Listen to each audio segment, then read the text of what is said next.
What if I told you you could stake Bitcoin on the Ethereum blockchain and earn daily passive income in BTC? I bet you'd buy that token. I know I might. Check out growthdefi.com and tell them Crypto Crow sent you. Are you interested in getting into bot trading? Try crowtrader.com right now and download version 1.2.1, now available for free. Download Windows, Mac, or Linux version and experiment on Coinbase Pro and Binance Legacy with new exchanges coming very soon. And learn how to use the bot before you've ever paid a dime. Download 1.2.1 now, free at crowtrader.com. Greetings, ladies and gentlemen, and welcome. I am the Crypto Crow. Today I want to talk a little bit about DeFi because obviously everybody understands that DeFi has been just absorbing and accumulating so much transactional volume on the Ethereum network, and there seems to be no end in sight for DeFi platforms overall. Some of them have been proven to be very good and very profitable. Some of them have proven to be very bad and shady. Some have been hacked, some have not. It's very much kind of an open world when it comes to the DeFi vertical in crypto. And for me, it's been something I've only ever truly invested into one DeFi application, and I had since got out of it at profit, and I did. I made a nice chunk of profit from it, and I've been really looking to, I think over the course of this new year, I'm going to be looking into getting into more DeFi projects. And I think that I'm going to be focusing a lot of attention towards, I'm going to be trying to find common denominators in the projects that have either been hacked or rug pulled against those that have done very well. And I'm going to make it a point to really start diving deep into the back ends of some of these, or as many as I can, because I'd love to get more into DeFi because it's not going anywhere. But the question is, where is it going? In this article here, DeFi accounts for almost 90% of Ethereum transactions.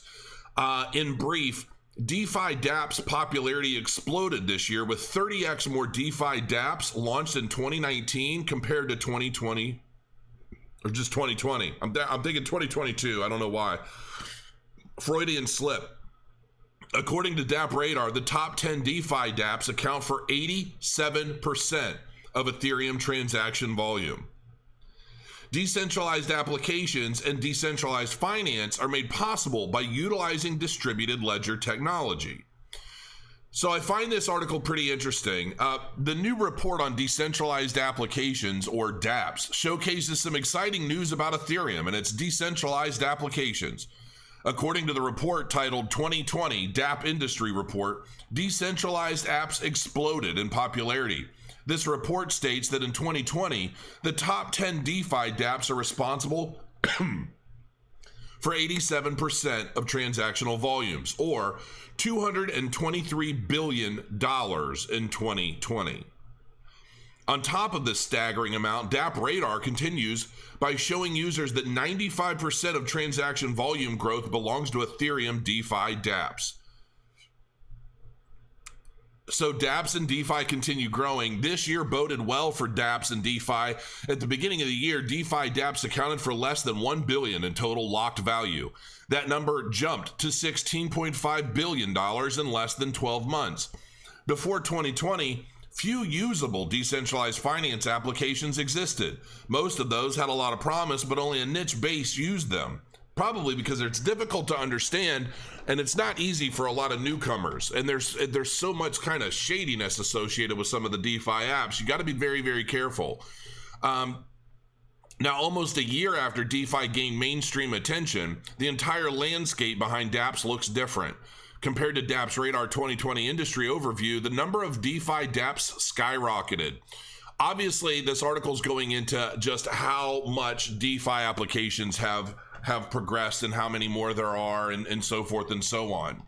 Now, the question for me is, if DeFi applications account for 90% of Ethereum's transaction volume, and that's been the cause for its continued increase in price from its cycle low, what do we expect to see once Cardano's Goguen launches? Because everybody knows that once Cardano launches Goguen, and not only smart contracts, but more advanced smart contracts, we're going to see so many of these DeFi applications move from Ethereum to Cardano. Now, the question there is, do we want that? What we're seeing in a lot of news articles and partnership relationship announcements from the IOHK is that they're trying to focus on companies and DeFi development firms that have proven to be successful, trustworthy, and worthwhile in the space. Obviously, Cardano wants to focus quite a bit on DeFi applications, but we obviously don't want every Tom, Dick, and Harry that throws together a DeFi app on the Cardano blockchain.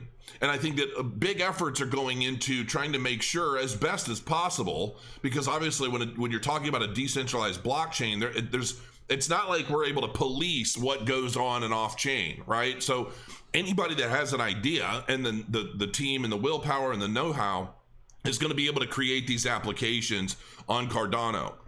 But one of the big reasons why I believe that Cardano DeFi is very likely to overtake Ethereum DeFi is the sheer suite of vehicles by which companies and teams are going to be able to do so. Not only, not to mention the new features and functionality of the Cardano blockchain as it relates to regulation and the like, because look, if you think for a second that regulation isn't going to be bearing down on DeFi applications soon, you're crazy. It's coming. I'm sure not only is regulation coming for DeFi, but so is taxation. And how taxation is going to work as it relates to DeFi is another question. Is it just a simple matter of, capital gains tax? How is it taxed? It's going to get bumpy. And I think 2021 is going to spell out a lot of this. But I think that to a large degree, developers are going to see developing on Cardano is going to be more fruitful, A, because of the passionate community eagerly awaiting the opportunity to utilize their Cardano and DeFi applications, but B, because of the speed of the chain and the low fees. So a developer who wants mass adoption for their DeFi application is going to look at Ethereum, they're going to look at Cardano, and they're going to say, okay, we can do the same thing in Ethereum and risk just exorbitant fees and slower transactions, or we could do this on Cardano with minimal fees for those that want to get in and out of applications or utilize the blockchain for any reason and be able to do so much faster overall. So I'm curious to see how much of this 90% of Ethereum's transactions end up going over to Cardano and how it affects Cardano's price as we move into 2021. It's obvious that there's a lot of DeFi interest across the board, and it's obvious that there's a lot of institutional interest in Ethereum. But I also see Ethereum potentially, like while a lot of people are out there saying, Ethereum to $10,000 and this and that, I'm not sure I feel that way, because while Ethereum is definitely superior technology to Bitcoin, I believe that Ethereum's big smart contract competitors are creeping up, catching up, and likely to surpass, because at that and now the opposite of that is Ethereum has established itself as a brand name in smart contract DeFi.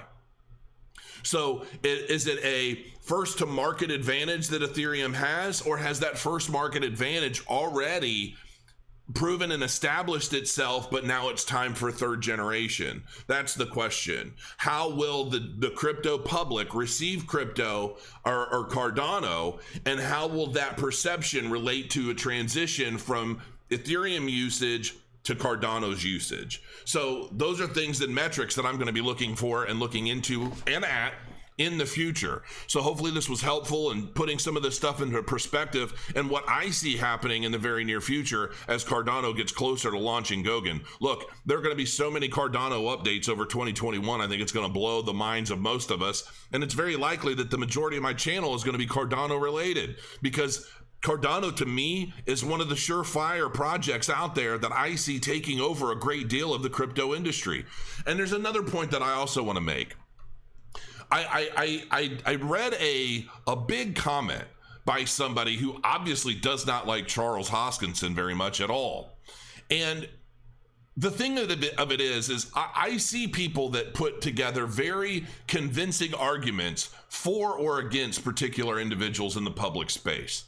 And I see some merit in how some perceptions are established for people, but I also understand that Cardano and Charles Hoskinson has received a lot of FUD over the years, all the way from this is never going to launch, Shelly's never going to happen, the testnet's never going to happen, this whole project's vaporware, Charles is a salesman, he doesn't even know what he's doing, he gets kicked out of every project he's a part of, yada, yada, yada, yada. And I want to pose a counter argument to that, because I've personally been on the other side of some of this kind of garbage. I know somebody anonymously wrote some big old article about me like 2 years ago, completely full of trash, just made up stuff. They take little tiny fragments of truth, expand on it with their own made up narrative. And then because it's so specific and so long, people, even people I know, have asked me about it. Like, what is up with this? I'm like, do you really need to ask whether or not half of this shit is true? That's the way people are. People just read stuff and they automatically want to believe it because it's been presented to them. Doesn't mean anything. Charles may very well have some issues in terms of following other people. He may be very, very arrogant from a developer's perspective. He's a very smart guy, and he may not get along with other developers because he may not agree with what other developers are trying to do. It could be that when one company or one individual of a project is wanting to go profit, and the other's looking to go open source, keep it free, let's save the world, you never know what kind of fundamental and idealistic arguments are going to happen there. And depending on how passionate somebody is on their stance, that could create a lot of rifts. And I'm not saying that anybody in that argument is wrong. What I'm saying is that just because somebody's opinion or passion or drive differs from that of somebody else, doesn't make them a problem or a bad person. Is, you know, one of the things in the comment was something to the effect of, the only thing we know about Cardano is what Charles says himself. As opposed to who? His neighbor? I'm not exactly sure who overall is supposed to be sharing these updates and these progress reports overall, other than the CEO himself. All we know about Celsius Network is what Alex tells us for the most part, is he tweets as much as Donald Trump. Does that make that a bad thing? Absolutely not. Look at the charts. To have a leader of a project putting themselves, their name, their reputation, and everything else out on the line, and the public sphere tells me there's nothing to hide. The people that attack them anonymously are the ones with something to hide, because I've always said those that point the fingers the most often are the ones with the most to hide.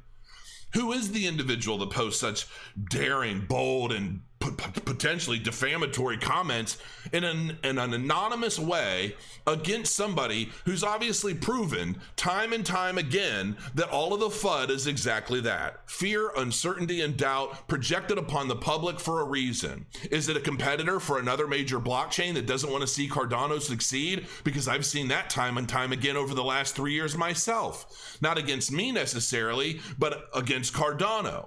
And it seems like the idea is, if I hold X and Y as a competitor, I need to spread as negative a message as I possibly can about that competitor and hope it doesn't do well. But I've got news for you. Every opportunity you give somebody to prove you wrong only helps their case, because now they've overcome something new, and you are ultimately propelling and perpetuating the very projects you have problems with by running around fudding them ad nauseum all over the internet to anyone who will watch or listen. So you're not doing anybody a service or a disservice. In some ways, you're actually doing them a solid, a good service. So I think overall the message that I want to project here is this. There's always going to be FUD about every project all over the internet. Some of it will be true. The majority of it is not. And I don't personally buy into a lot of it, especially when I've seen proof time and time again that the FUD is unfounded. It's not merited, and a lot of it is bogus BS. And you should look into it yourself. On that note, crow your coins, folks. I'll see you again very soon. Have a good day.